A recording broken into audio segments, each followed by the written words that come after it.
Si usted es de los que se ha preguntado si estamos al borde de un conflicto global o si el 2024 tendrá una crisis económica, o por el contrario, es de los que piensa que las cosas que pasan en Rusia, Europa o Estados Unidos no tienen importancia y no le afectan simplemente porque no las entiende, déjeme decirle que en los próximos minutos comprenderá que cada cosa, por pequeña que ocurra en su país, tiene todo que ver con lo que pasa con las grandes potencias. Y así, en un lenguaje sencillo y directo, lo muestra el presidente de Rusia, el país más grande del mundo, quien ejerce la presidencia desde el 7 de mayo de 2012, lo cual para muchos lo convierte en la práctica en el hombre más poderoso de la Tierra.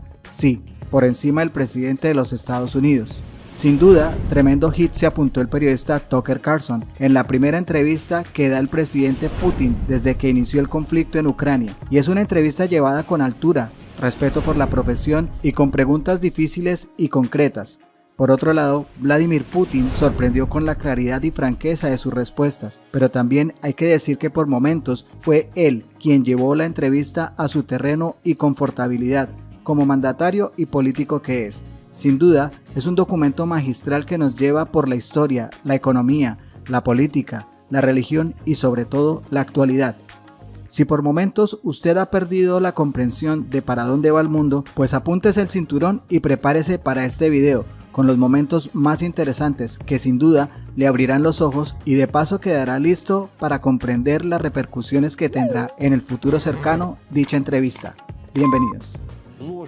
A los falsos héroes que colaboraron con Hitler. Ya me he referido a que a principios del siglo XIX, cuando empezaron los teóricos a surgir los teóricos de la independencia, la soberanía de Ucrania, partían del hecho de que la Ucrania independiente tenía que mantener buenas relaciones, muy buenas relaciones con Rusia, pero debido al desarrollo histórico y debido a que cuando esos territorios estaban integrados en Polonia, se persiguió tan cruelmente a los ucranios y se trató de eliminar esa identidad, lo tenían en la memoria del pueblo. Y cuando empezó la Segunda Guerra Mundial, parte de esta, diríamoslo así, de esta élite con ánimos extremadamente nacionalistas, empezó a colaborar con Hitler pensando que Hitler les traería la libertad. Las tropas alemanas, las tropas de la SS hicieron el trabajo sucio, estaban eliminando a la población polaca, a la población hebrea, y daban ese trabajo sucio a sus colaboradores. De ahí fue el matadero de la población polaca, hebrea. Personas como Bandera, Shushkevich son muy conocidos y estas personas se convirtieron en héroes nacionales. Este es el problema y siempre nos dicen el nacionalismo y el neonazismo también lo tienen otros países. Sí, verdad, hay brotes, pero los están presionando en otros países y en Ucrania no. Y sí, los convirtieron en héroes nacionales en Ucrania. Erigen monumentos a ellos, están en las banderas, están sus nombres coreadas por las multitudes con antorchas como en la Alemania nazi, y son personas que habían aniquilado a polacos, hebreos, rusos. Hay que terminar con esa práctica, esa teoría. Desde luego cualquier nación había crecido y yo digo, son parte del pueblo ruso común. Ellos dicen, no, somos un pueblo aparte, pero no sobre una base del nazismo. Tiene ese derecho, pero no con el nazismo. El presidente de Francia le satisfaría el territorio que ya tienen ahora. No, pero usted preguntó sobre el tema del neonazismo, la desnazificación. Llegó el presidente de Ucrania al Canadá. Esto se conoce muy bien, pero en Occidente se está callando. Y le presentaron en el Parlamento canadiense a una persona que, como dijo el presidente del Parlamento, que combatió durante la Segunda Guerra Mundial contra los rusos. ¿Quién combatió contra los rusos en la Segunda Guerra Mundial? Hitler y su camarilla. O sea, esta persona se aclaró de que él sirvió en las tropas de la SS que mataba a los rusos, a los hebreos, a los ucranianos, a los polacos. Entonces el presidente de Ucrania se levantó junto con todo el Parlamento del Canadá y aplaudió junto con ellos a esta persona. ¿Cómo podemos imaginarlo? El propio presidente de Ucrania, que es hebreo étnico. Bueno, en realidad tengo una pregunta. Si Hitler lleva muerto 80 años, la Alemania nazi ya no existe y usted dice que quieren pues apagar esta llama, el nacionalismo ucraniano, pero ¿cómo hacerlo? Bueno, es una cuestión bastante complicada. Le voy a decir lo que pienso. ¿No se va a ofender usted? Pues claro que sí. Bueno, es una cuestión sutil. Bueno, la verdad es que me inspira un poco algo de asco. Usted dice, Hitler ya no está, 80 años, ¿verdad? Pero su hazaña está allí. La gente que exterminaba a rusos, polacos y judíos hebreos, pues sí, están allí. Y el presidente de Ucrania les aplaude a gente así en el Parlamento canadiense. Entonces podemos decir que hemos eliminado esta ideología, porque si vemos lo que está pasando ahora, eso es la desnazificación. Hay que eliminar a la gente pues que promulga esta teoría y la práctica, que tratan de conservarlo. Eso es la desnazificación, eso es lo que entendemos. Está bien. Mi pregunta es más específica. Por supuesto que no defiendo a los nazis o a los neonazis. Usted no controla todo el país, pero quieren controlarlo todo. Entonces, ¿cómo va a eliminar una ideología pues en un país que no controla? Bueno, verá, le parecerá raro, pero durante las negociaciones de Estambul hemos llegado a un acuerdo. Está todo allí recogido por escrito, que en Ucrania no se va a promulgar el neonazismo, incluso recogido a nivel legislativo. Parece que es algo que se puede alcanzar en unas negociaciones y no hay nada humillante en este caso como para Ucrania como un país civilizado y moderno. Quizás algún estado pues tiene permitido apoyar el movimiento de los nazis. Habrá unas negociaciones pacíficas y por qué pues este tipo de negociaciones de paz no se han dado. Sí que se han dado. De hecho, hemos llegado a un estado bastante complejo, alto de retirada de fuerzas. Casi se complicó. Pero en el momento en el que retiramos las fuerzas de Kiev, pues la otra parte, la parte ucraniana, tiró a la basura todos los acuerdos y siguió los mandamientos de los países occidentales, europeos y los Estados Unidos de seguir luchando con Rusia. Es más, el presidente de Ucrania ha firmado un decreto de ley prohibiendo cualquier tipo de negociaciones con Rusia.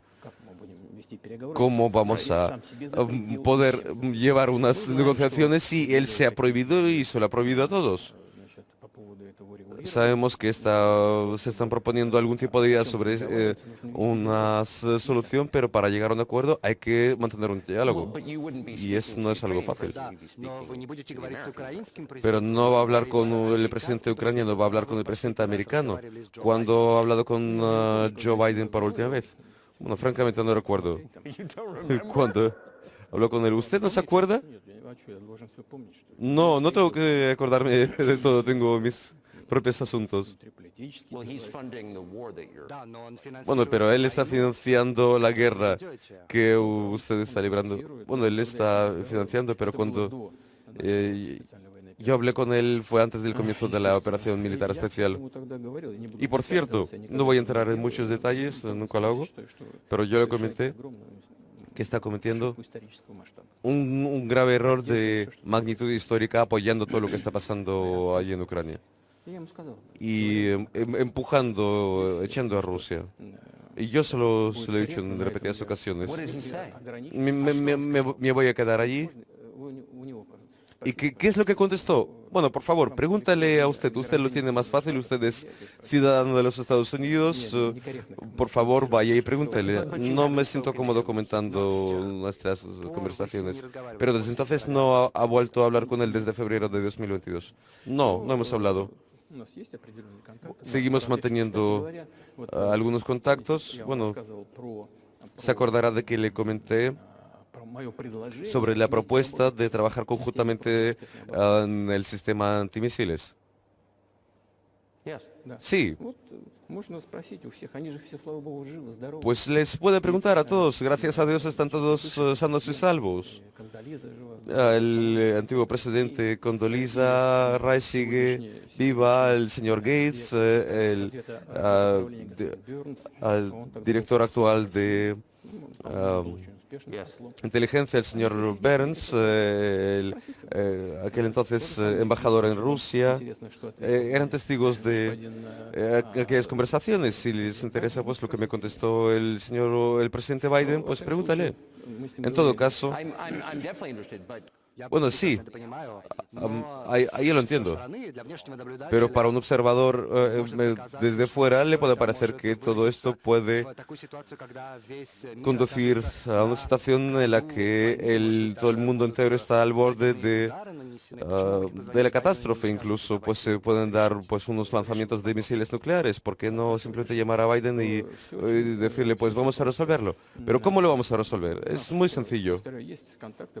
Seguimos manteniendo una serie de contactos a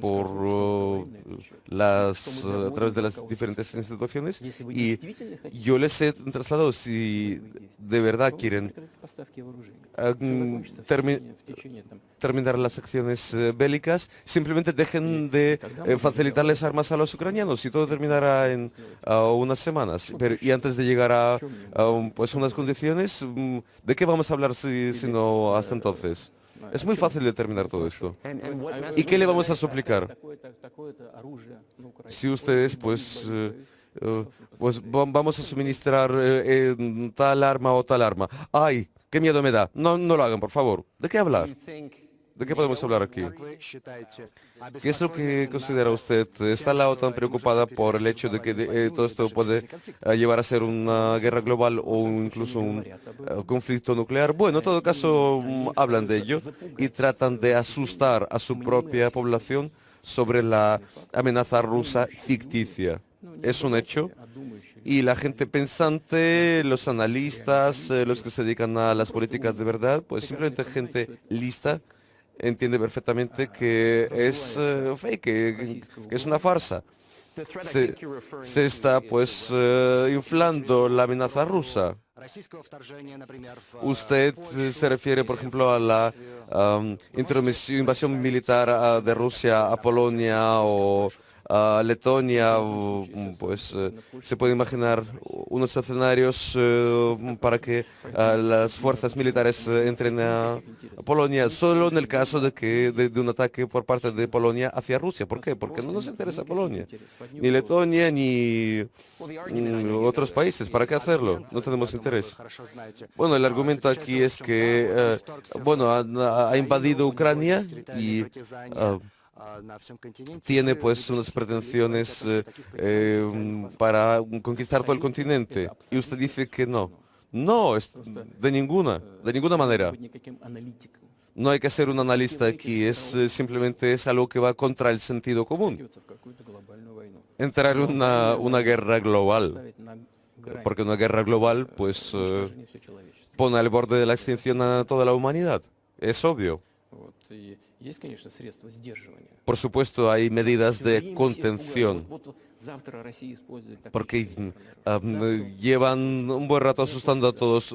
Mañana Rusia va a utilizar unas armas tácticas nucleares. No, pasado mañana lo van a hacer, pero es simplemente para sacar de los contribuyentes de los Estados Unidos o europeos más fondos pues para apoyar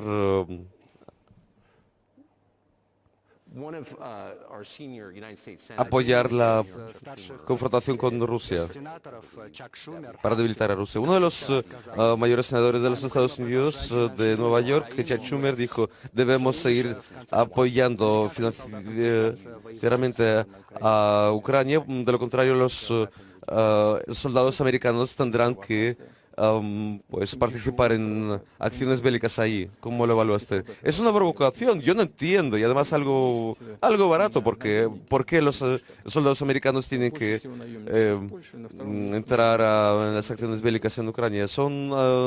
Hay mercenarios de los Estados Unidos y la gran parte pues viene de Polonia, en segundo lugar los de Estados Unidos y el tercero de Georgia. Y realmente si quiere introducir ahí las fuerzas regulares, seguramente pondría a la humanidad al borde de un conflicto serio global. ¿Lo quieren los Estados Unidos? ¿Para qué? A miles de kilómetros del territorio nacional, pero no tienen otros asuntos de que ocuparse. Tienen problemas en la frontera, problemas con la inmigración, problemas con la deuda estatal. 33 trillones de dólares. ¿No tienen otros asuntos? ¿Tienen que librar una guerra en Ucrania? ¿No es mejor llegar a un acuerdo con Rusia? Llegar a un acuerdo entendiendo cómo es la situación realmente, entendiendo que Rusia va a estar luchando, protegiendo sus intereses hasta el final. Y entendiendo esto, regresar al partir del sentido común, tratar nuestro país con respeto, nuestros intereses con respeto y a partir de ahí pues buscar unas soluciones. Yo creo que es más sabio y racional. ¿Quién hizo volar el Nord Stream? Seguramente usted. Bueno, yo estuve ocupado ese día. Bueno, yo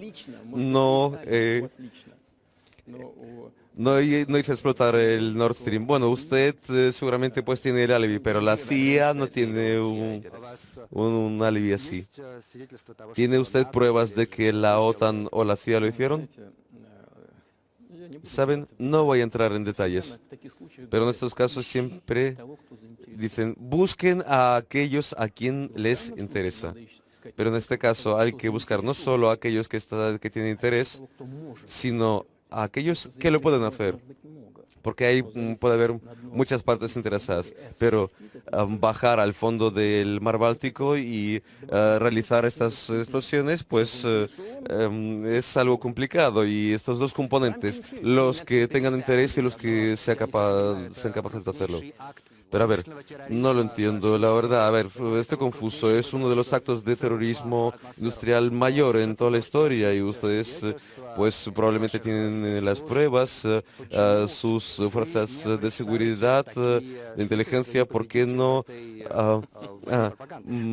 las pone en la mesa y gana la guerra de propaganda? En la guerra de propaganda es muy difícil ganar a los Estados Unidos porque los Estados Unidos controlan todos los medios de comunicación mundiales, porque al final pues los beneficiarios finales de la mayoría de los medios de comunicación europeos son fondos americanos, así que entrar en este trabajo pues se puede hacer, pero es bastante más caro. Simplemente pues mostrar nuestras fuentes y no llegaremos a los resultados. Es más, los analistas americanos lo dicen abiertamente. Sí, pero la cuestión Usted trabajó en Alemania, se conoce de los alemanes, saben que sus socios de la OTAN pues lo hicieron. Y por supuesto ha afectado un golpe fuerte a la economía de Alemania. ¿Por qué entonces los alemanes no dijeron nada sobre esta cuestión? Bueno, a mí también me preocupó, me sorprendió. Pero los dirigentes actuales de Alemania no se rigen por los intereses nacionales, sino por los intereses del occidente colectivo, porque de otra forma es muy complicado explicar la lógica de sus acciones o la falta de acciones, porque no, aquí no hablamos del Nord Stream, uno que han explotado, pero el Nord Stream 2 han dañado la tubería, pero se puede abrir la válvula y suministrar el gas. Se puede arreglar, pero no lo hacen. Hay otra ruta a través de Polonia. Ahí pues hay una posibilidad de suministrar el gas. Polonia ha cerrado la tubería. Pero están obteniendo pues el dinero de los fondos europeos y el mayor donante es Alemania. Aunque Polonia haya cerrado la ruta hacia Alemania. ¿Para qué? Yo no lo entiendo. Ucrania. A quien les ofrecen, les suministran dinero y armas. A Alemania. Hay dos rutas, dos gasoductos que pasan por Ucrania y los ucranianos simplemente pues lo cierran. Y ya están. Abran la segunda tubería y pueden obtener gas de Rusia. ¿Y por qué los alemanes dicen, a ver, les damos dinero, les damos armas, simplemente abran la válvula y estamos comprando el gas licuado en Europa 3 veces más caro? Está llevando al nivel cero nuestro nivel de competitividad de nuestros productos. Si nosotros les damos dinero de allí, ayúdenos a sobrevivir. ¿No lo hacen? Pregúntales a ellos. Ese es el sonido que tiene en la cabeza, porque no tiene sentido. A ver, quizás el mundo se está dividiendo en 2 hemisferios, uno con la energía barata y otro con la energía cara. Quiero preguntar sobre esto. Es un mundo multipolar, por lo visto. ¿Puede usted explicar cuáles son las alianzas? A ver, usted dice el mundo se divide en 2 hemisferios. El cerebro humano está dividido en 2 hemisferios. Uno responde por la creatividad, otro pues por los procesos de cálculo, pero es una misma cabeza. El mundo tiene que estar unido, que la seguridad sea una única y no apostarlo todo por ese millar de oro. Y en este caso el mundo será estable y pronosticable. Pero mientras la cabeza está dividida en 2 partes, pues es una enfermedad. Es una enfermedad muy seria, muy grave. El mundo está pasando por este periodo de una enfermedad muy seria, muy grave. Pero yo creo que también gracias al periodismo franco y no a los médicos se podrá ligar todo esto de alguna manera. Bueno, voy a poner un ejemplo. El dólar americano ha unificado a todo el mundo en gran medida. ¿Y qué considera usted? ¿Desaparecerá el dólar como una moneda de reserva? ¿De qué manera las sanciones han cambiado el lugar del dólar en el mundo? Sabe, es uno de los errores estratégicos más graves de la dirección política de Estados Unidos, de usar el dólar como una herramienta de la política exterior y su lucha. El dólar es la piedra angular del poderío de Estados Unidos, porque por muchos dólares que imprimas, siempre el mundo los usa. La inflación en Estados Unidos es mínima, un 3%, 3,4%. Pero ellos siguen imprimiendo sin cesar el dinero. Y esta es la deuda de Estados Unidos, 33 trillones de dólares. y sin embargo es el arma principal para mantener el poderío de Estados Unidos. En cuanto la dirección política tomase la decisión de usar el dólar de Estados Unidos como una herramienta de la lucha política, fue asestado un golpe a ese poderío norteamericano. No quiero usar ninguna expresión literaria, pero fue un gran error y fue una gran estupidez. Incluso entre los aliados de Estados Unidos están reduciendo sus reservas en dólares porque buscan las formas de defenderse, de protegerse, porque si Estados Unidos usan medidas como restringir los pagos en dólares o congelar los activos, eso provoca una gran preocupación en el mundo entero. ¿Qué es lo que pasó? Un 80% aproximadamente hasta antes de 2022, el 80% de nuestros pagos exteriores, en el comercio exterior, estaban en dólares de Estados Unidos, en euros. Y el dólar, pues, le correspondía un 50%. Y ahora había quedado un 13% solamente, pero nosotros no fuimos los que prohibimos el uso del dólar. Tampoco aspirábamos a ello. Los mismos Estados Unidos habían adoptado esa decisión de limitar, restringir las transacciones en dólares. Eso es una total estupidez contra los intereses de los propios Estados Unidos, de sus contribuyentes, y está socavando el poderío de Estados Unidos. Actualmente nuestros pagos antes estaban en yuan chino en torno a un 3%. Ahora un 34% de nuestras transacciones exteriores se pagan en rublos y un 34% más o menos en yuanes chinos. ¿Por qué los Estados Unidos hicieron esto? Pensaban que iba a desplomarse todo, pero nada, se desplomó.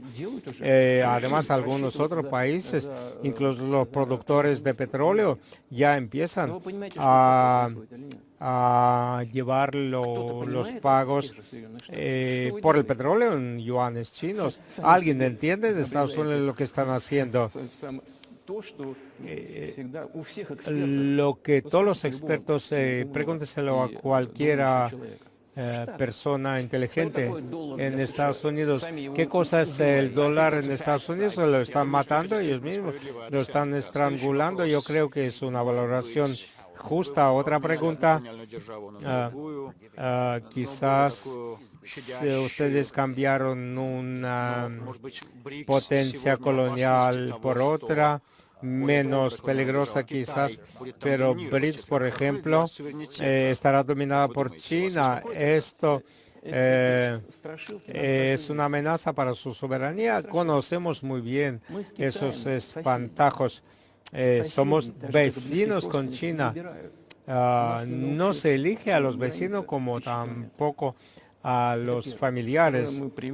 Tenemos una frontera común de 1000 kilómetros y luego llevamos muchos siglos de convivencia, coexistencia con ellos. Y la política exterior de China siempre busca un compromiso, lo estamos viendo. China no es agresiva. Y otra cosa, siempre nos dicen, tratan de explicar ese espantajo, pero sigue siendo un espantajo. El volumen de cooperación con China está creciendo, pero los ritmos de crecimiento de cooperación de China con Europa es mucho más altos que con Rusia. Pregúntaselo a los europeos. ¿No temen esto? O quizás lo teman, pero tratan de entrar en el mercado chino, cueste lo que cueste, porque están enfrentando problemas económicos y las empresas chinas están asimilando el mercado europeo. ¿Acaso hay pocos empresarios chinos en Estados Unidos? Sí, las decisiones políticas tienden a restringir la cooperación con China, pero lo están haciendo para perjudicarse a ustedes mismos. Es una esfera muy sutil y no hay soluciones lineales fáciles. Por eso, introducir sanciones ilegítimas según la Carta de Estados Unidos, antes de ello, piensen bien las personas que están tomando las decisiones. Hace un minuto dijo usted que el mundo estaría mucho mejor si no habría dos alianzas compitiendo, pero quizás la administración estadounidense actual está contra ustedes. Quizás el próximo gobierno estadounidense, después de Joe Biden, quiera recuperar los vínculos con ustedes. Quiero terminar con el tema anterior. 200.000 millones de dólares que nos planteábamos con el presidente Xi, el volumen de nuestro comercio con China. Habíamos superado este tope y ya tenemos 230.000 millones de dólares de comercio con China. Según los chinos, llega hasta 240.000 millones. Y además está muy bien equilibrado nuestro comercio, está complementado también en las tecnologías de punta, en la energía, en investigaciones científicas. En cuanto a BRICS, desde ese año Rusia preside BRICS. Y entonces los estados BRICS tienen un desarrollo muy rápido, unos ritmos muy rápidos. Si mal no recuerdo, en 1992 la proporción de los grandes 7 países en la economía mundial constituía un 47%. En 1992 y en 2022 había bajado hasta un 30, poco más de 30%. La proporción de los estados BRICS en 1992 era solo del 16%. Y ahora tienen una proporción mayor en la economía global que G7, y eso será inevitable y seguirá siendo como el sol que nace todos los días, y nadie puede impedirlo.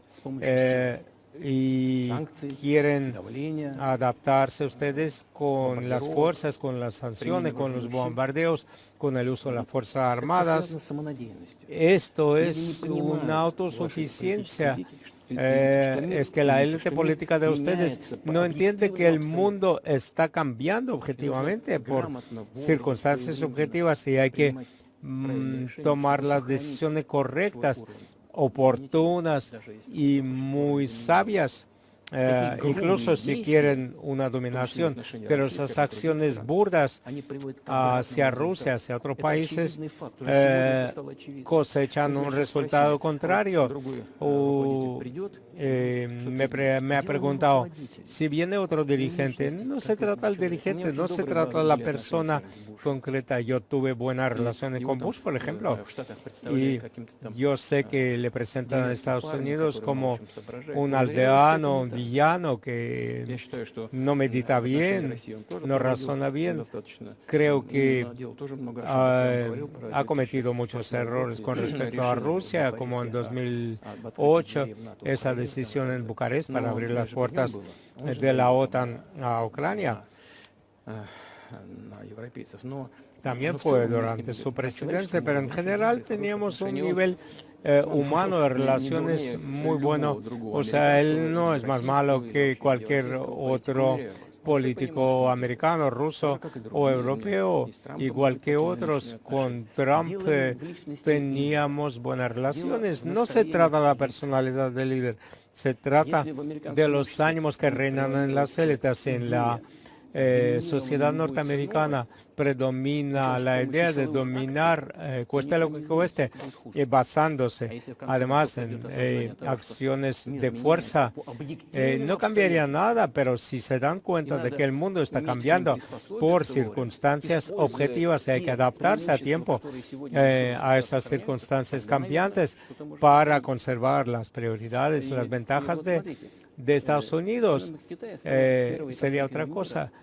La economía china ya en el poder adquisitivo es la primera economía del mundo, habiéndose adelantado a la de Estados Unidos, y son un líder global con 1.500 millones de habitantes.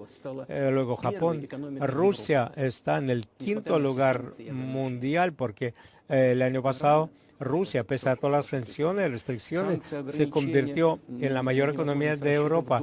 Las sanciones, las restricciones nos desconectaron de SWIFT, la imposibilidad de pagar con dólares, las sanciones contra nuestros buques, contra nuestros aviones, sanciones en todo se nos aplica, pero nos hemos convertido en la primera economía de Europa. Las herramientas que usa Estados Unidos no funcionan. Hay que ponerse a pensar qué es lo que están haciendo. Si se conciencian las élites gobernantes, si se dan cuenta de ello, entonces sí, la primera persona del Estado actuaría orientándose en lo que esperan de él los electores, y así se portarían las personas que toman las decisiones en diversos niveles.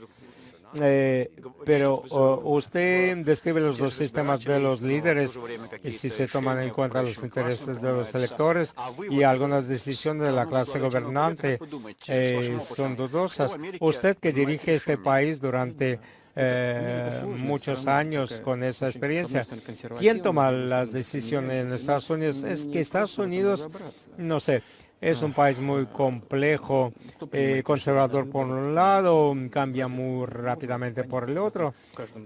¿Quién toma las decisiones en las elecciones? Hay que ver en cada estado concreto. Pueden separar a cualquier persona de las elecciones. Esas elecciones de dos niveles, que es bastante complejo. Y no es fácil, hay dos partidos que dominan, los republicanos, los demócratas, y en marcos de este sistema de partido hay centros que toman las decisiones, que preparan las decisiones. Además, mire, porque con respecto a Rusia, después de desintegrada la Unión Soviética, se llevó a cabo una política totalmente errónea, no basada en nada, la política de presión, expansión de la OTAN, el apoyo de los separatistas en el Cáucaso, la creación del sistema de defensa antimisiles. Todo eso fue presión. Además, llevar a Ucrania a la OTAN también es presión. ¿Por qué? Porque creo yo que se habían creado las capacidades de producción excesivas durante la confrontación con la Unión Soviética. Había muchos centros, muchos especialistas especializados en la Unión Soviética y no sabían hacer otra cosa y pensaban que tenían que seguir golpeando a Rusia, lograr que se descomponga Rusia, creando varias formaciones cuasi estatales y usar esta separación para usar este potencial en su lucha futura contra China. Para acabar con ello debe haber fuerzas frescas y nuevas que vean bien el futuro y entiendan lo que está pasando en el mundo. 600 millones de personas, Indonesia, por ejemplo, que es una realidad y estará en el club de las economías líderes del mundo. Nos damos cuenta, entendemos que Estados Unidos, pese a todos los problemas económicos, de todas formas tiene una situación normal, un crecimiento de la economía, como un 2,5% del crecimiento del PIB, si mal no recuerdo, pero si se asegura el futuro, hay que cambiar también el enfoque de cómo hay que cambiar, qué cosa hay que cambiar, porque el mundo cambiará de todas formas antes de que terminen los sucesos en Ucrania. El mundo está cambiando y hay que entenderlo. Y los propios expertos en Estados Unidos están escribiendo que poco a poco Estados Unidos están cambiando su postura en el mundo. Los mismos expertos propios de ustedes lo están escribiendo. Si será doloroso o no, depende de ustedes. Es que lo escriben las personas que son no son antiamericanistas. Están viendo las tendencias globales del desarrollo en el mundo, nada más, y ven el futuro, analizan la política y recomiendan ciertas decisiones para la dirección. Y tengo que preguntarle, usted dijo claramente que la expansión de la OTAN ha sido la violación de las promesas y es una amenaza contra su país. Pero antes de que mandara las tropas a Ucrania, en la conferencia de seguridad, el vicepresidente de los Estados Unidos ha apoyado las aspiraciones del presidente de Ucrania a entrar en la OTAN y usted pues esto ha provocado las acciones bélicas. Insisto, en repetidas ocasiones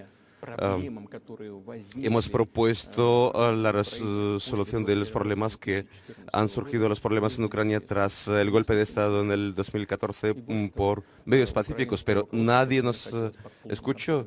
Es más, los dirigentes de Ucrania que están bajo el control total de los Estados Unidos, de repente declaró que no van a cumplir los acuerdos de Minsk porque no les gusta nada allí y siguieron su actividad militar en ese territorio. Además, las fuerzas de la OTAN, bajo diferentes pretextos de formación de profesional, pues se estaban preparando allí. Y en Ucrania declararon que han adoptado una ley de que los rusos pues no son una nación titular principal y a la vez limitaron los derechos de estos pueblos en Ucrania.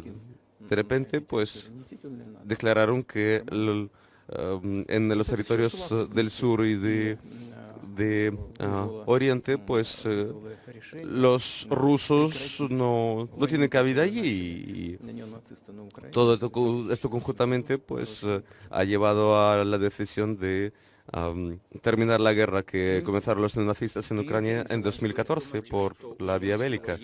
¿Usted cree que Zelensky tiene libertad para desarrollar las negociaciones para resolver este conflicto? No lo sé. Bueno, hay dificultades, es difícil de juzgar, pero mi padre estuvo en guerra contra los fascistas, con nazistas durante la Segunda Guerra Mundial. Y yo he hablado con él y me decía, Vladimir, ¿qué haces? ¿Estás apoyando a los nazistas en Ucrania? Mientras tu padre pues estuvo en guerra contra el fascismo en el frente y bueno, no voy a decir lo que me contestó, es un tema aparte, no creo que es lo correcto, pero realmente, bueno, es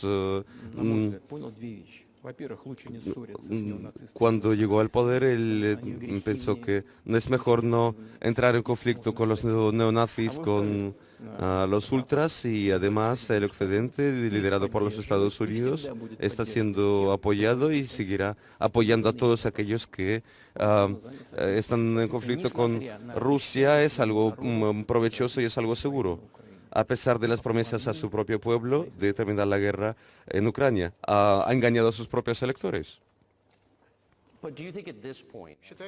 Pero considera que ahora, en febrero de 2024, tiene libertad de hablar con su gobierno, tratar de ayudar a su país de alguna manera, o es algo que puede hacer él por su cuenta.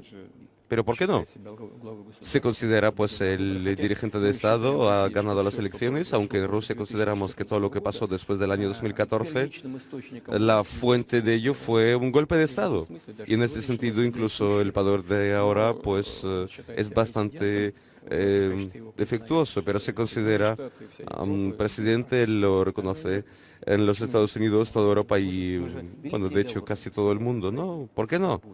Si hemos estado llevando las negociaciones con Ucrania en Estambul, hemos llegado a un acuerdo y él lo sabía, ¿no? Además, el dirigente del grupo de negociación, el señor Arahamian, yo creo que él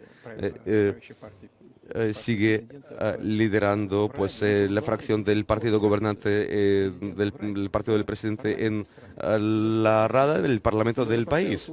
Él sigue estando allí en el Parlamento y además ha dejado su firma en este documento del que le hablo. Y él mismo públicamente declaró, estábamos listos para firmar este documento, pero llegó el señor Johnson,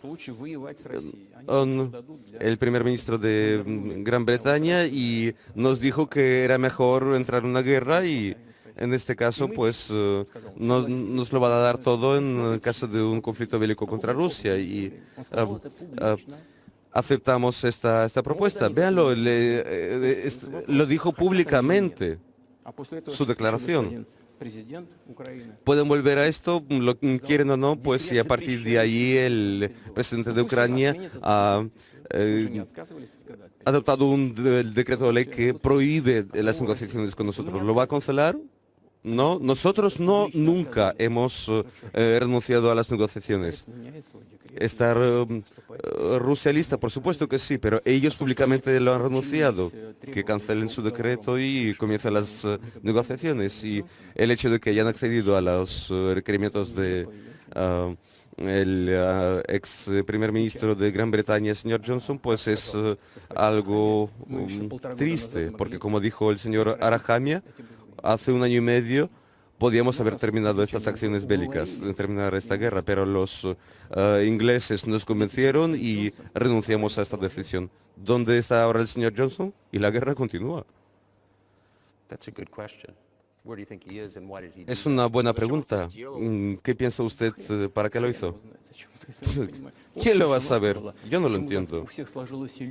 Así estaba la situación, todos tenían la ilusión de que nos pueden derrotar en el teatro bélico, pues por sobreconfianza, quizás de puro corazón, pero por falta de mente, de conciencia.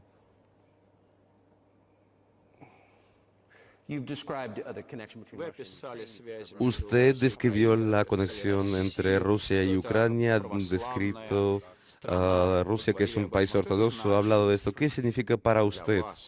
Usted es un líder de un país cristiano. ¿Cómo usted mismo se describe? ¿Qué efecto tiene esto sobre usted?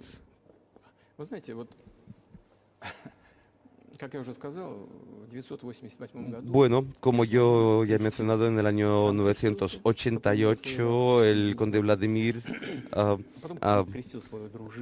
cristianizó, siguiendo el ejemplo de su abuela, la condesa Olga, y después, pues, todo su grupo, y en unos años cristianizó toda Rusia, y es un proceso de los paganos a los cristianos. Es un proceso que ha llevado sus años, pero al final es el cristianismo oriental se ha enraizado, y Rusia siempre ha sido muy leal hacia la gente que sigue otras religiones, islam, budismo, judaísmo, y ahí está la fuerza de Rusia, sin lugar a dudas, porque en todas las religiones mundiales de las que he hablado, que he mencionado, que son religiones tradicionales de la Federación de Rusia, de hecho, las tesis principales, los valores principales son muy similares. por no decir las mismas, que son las mismas.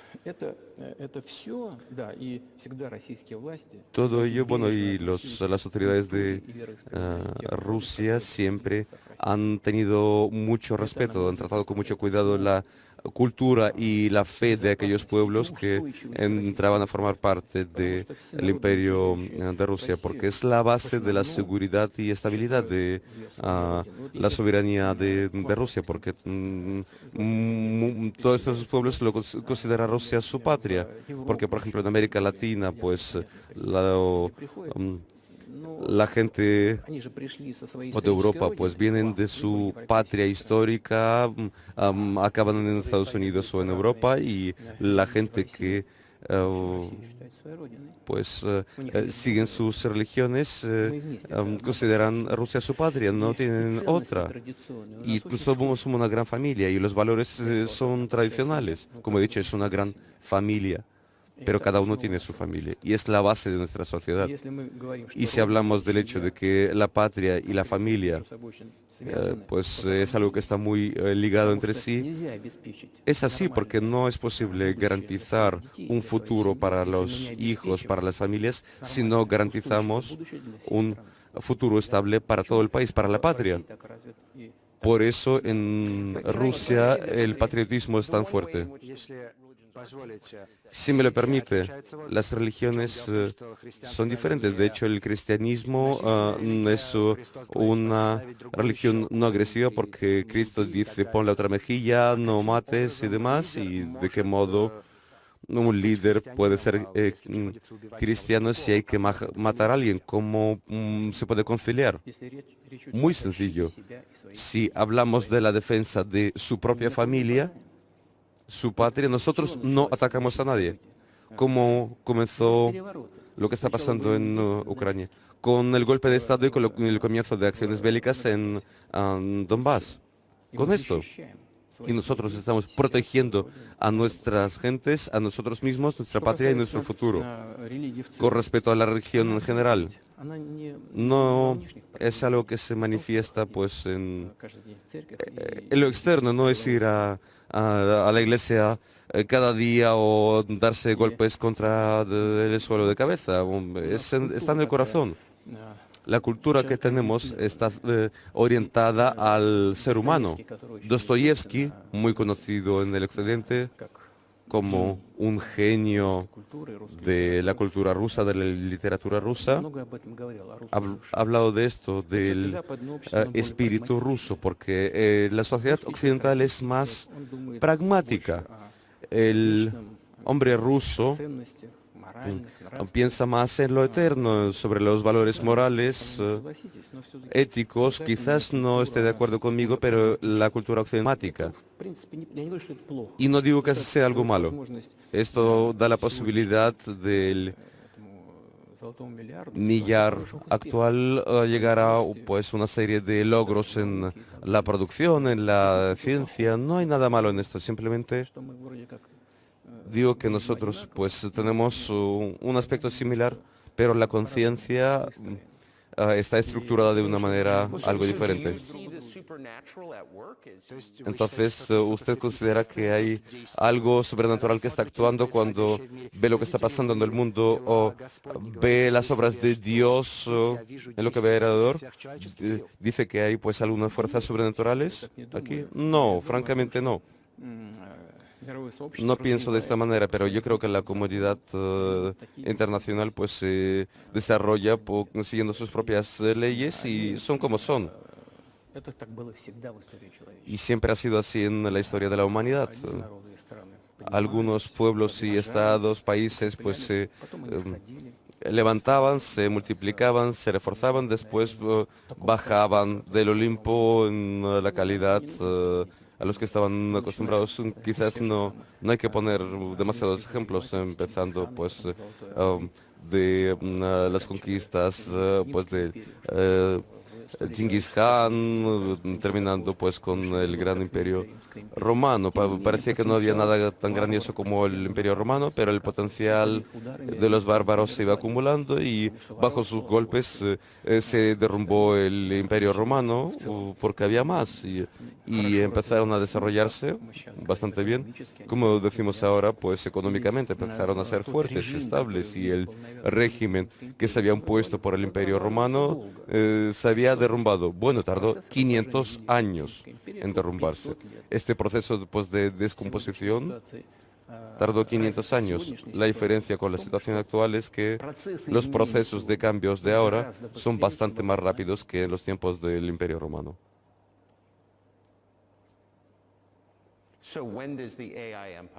Pero entonces, ¿cuándo comenzará el imperio?